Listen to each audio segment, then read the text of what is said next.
For a few more practice problems, let's go back and do some more examples. Here we can cross multiply, since we have a fraction equal to a fraction. We get 20 equals x times x, which is x squared.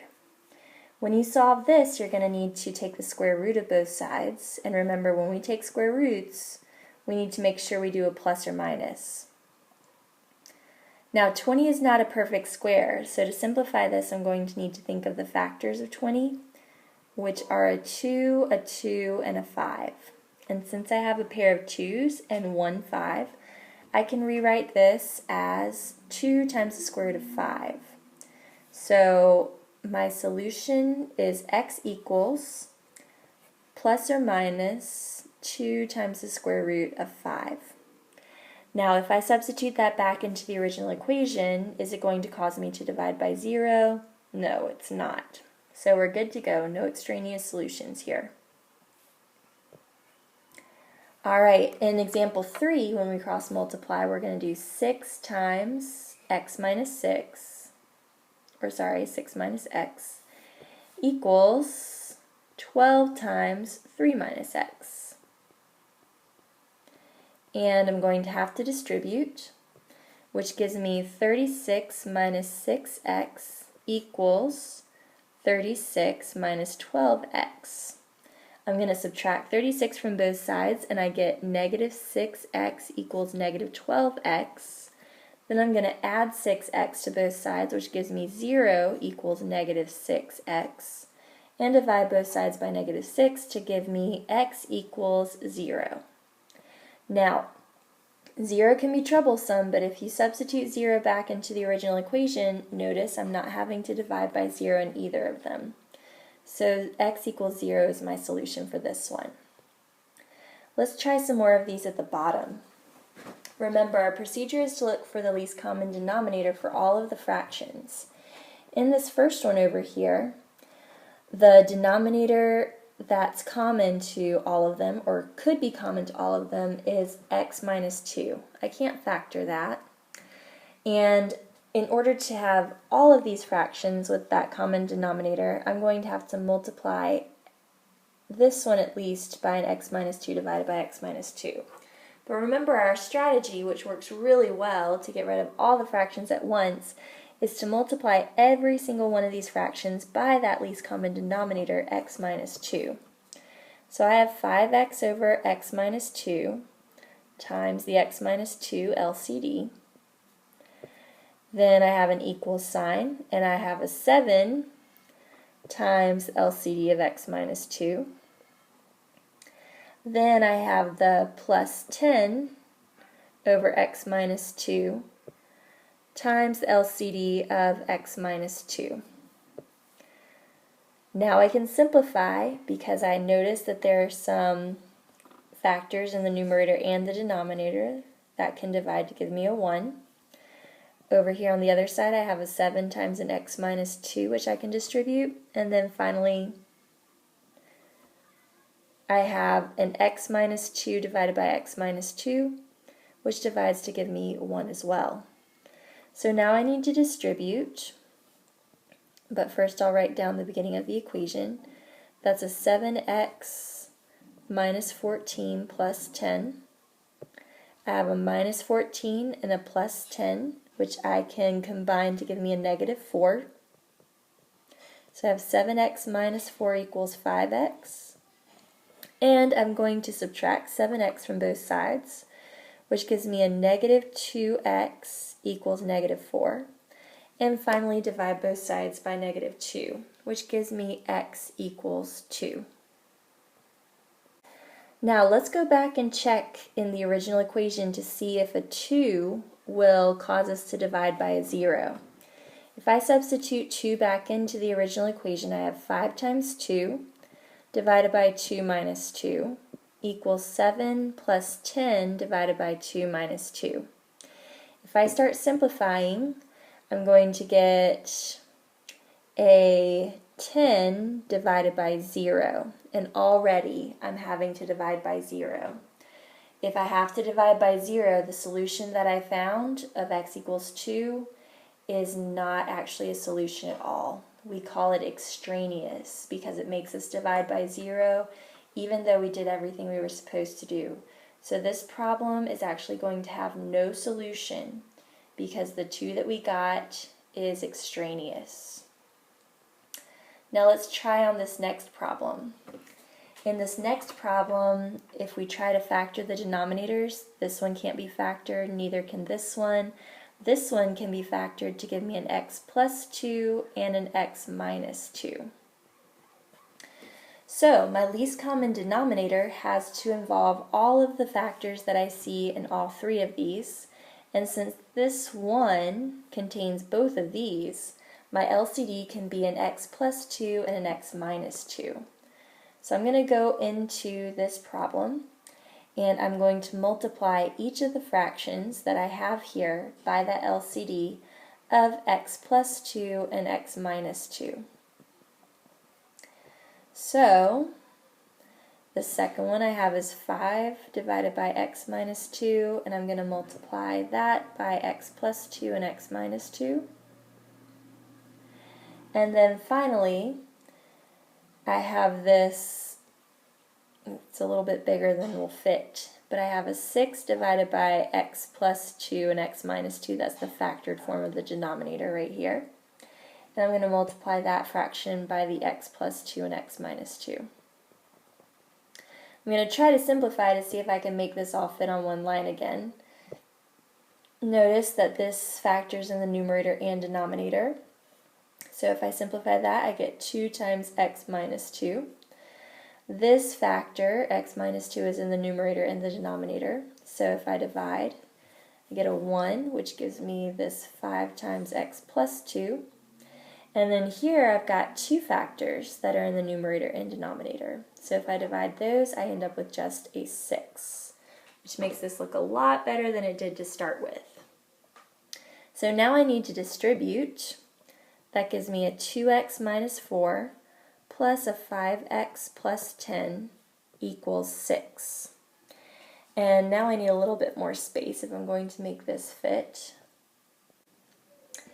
In this problem, my LCD is going to be a 3 and an x, because if you look at all the denominators, I can't factor them, but I need to represent all my denominators in my least common denominator. So 3x. Now I'm going to go through and multiply each of my fractions one at a time by the 3x. So this one gets a 3x, this one gets a 3x, and this one gets a 3x. Now notice that there are some factors on the top and bottom that I can simplify, leaving me with the 2 times 3 here, and 5 times x here, and a 7 times 3 here. And that's a 6 plus 5x equals 21. I can subtract the 6 from both sides and get 5x equals 15, and divide both sides by 5 and get x equals 3. Now let's go back and make sure that not only does this work, but also that it doesn't cause me to divide by a 0. So checking this x equals 3, I'm going to substitute 3 in everywhere I see an x, and I get 2/3 plus 5/3 equals 7/3. Not only am I not having to divide by 0, but 2/3 plus 5/3 is 7/3.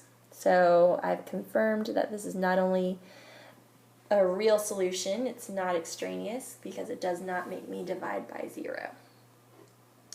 Now in the last one, I can't really factor either of these denominators. I know that this denominator would be a 1, but I need to represent all of those denominators in my LCD. So my LCD for this one is going to be 2x plus 5 and the 3x. So both of those multiplied together. So I'm going to take each of these fractions and multiply them times the 2x plus 5 and the 3x. So I have a 7x plus 1 over 2x plus 5. I have the 1, and I have the 10x minus 3 divided by 3x. I'm going to multiply all of these by the 2x plus 5 and the 3x. I don't have as much space here because my LCD is a little bit bigger than I'm used to. So I'm getting a little creative with this. So work with me here. 2x plus 5 and 3x for all of them. Now, is there any factors in the numerator and the denominator? Here's one, so that's gone, leaving me with a 7x plus 1 times the 3x. Here I didn't have any, so I'm going to have to write all of that down, 2x plus 5 and the 3x. And here I had a 3x in the numerator and the denominator. So that's going to give me a 10x minus 3 times a 2x plus 5. Now I've got some serious distribution to do here. This gives me a 21x squared plus 3x. Here I have a 6x squared plus 15x. And here I have a 20x squared plus 50x minus 6x minus 15. Oof, that was a lot. Alright, so now I'm looking for any like terms on either side of the equation. Here I have a 27x squared, then I have a 18x, and on this side I have a 20x squared. This will combine to give me a plus 44x.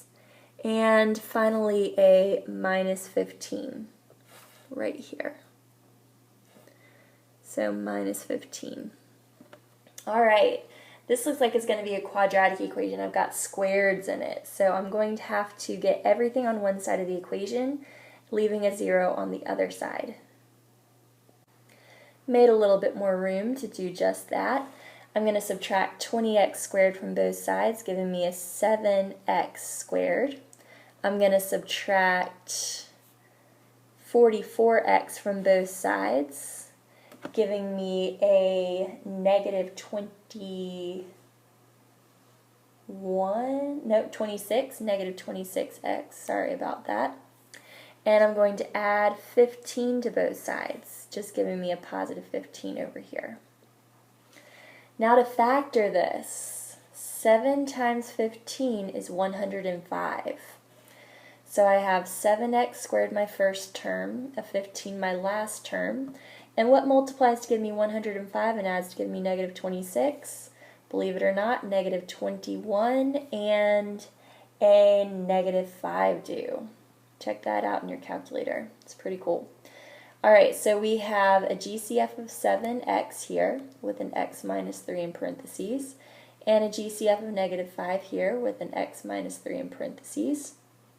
Remember, this is all equal to 0, so once I find my two factors of 7x minus 5 and x minus 3, I'm going to set them both equal to 0 to find my two possible solutions.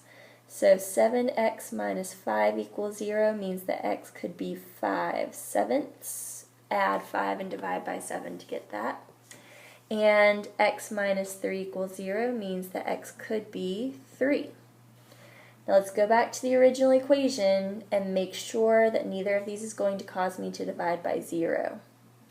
So if I substitute in a 5/7 everywhere I see an x, that's 7 times 5/7 plus 1 divided by 2 times 5/7 plus 5 plus 1 equals 10 divided by 5/7 minus 3 divided by 3 times 5/7. Will I get a 0 in any of these denominators? Well, 2 times 5/7 is 10/7, and 10/7 plus 5 is not 0. And 3 times 5/7 is 15/7, also not 0. So I'm feeling pretty good about the 5/7, and I could simplify that more, or you can check it out in your calculator, but 5/7 is not going to be extraneous. Now what about the 3? If I substitute 3 everywhere I had a 5/7 before, let me just write over that to save us some time. Will putting a 3 in for x cause us to divide by a 0? Well, 2 times 3 is 6, and 6 plus 1, or 6 plus 5 is 11. That's not 0. And 3 times 3 is 9, which is also not 0. So 3 is not going to be extraneous solution. It's not going to be extraneous either, because we're not dividing by 0 when we substitute that in. So 5/7 and 3 are our two solutions for this one.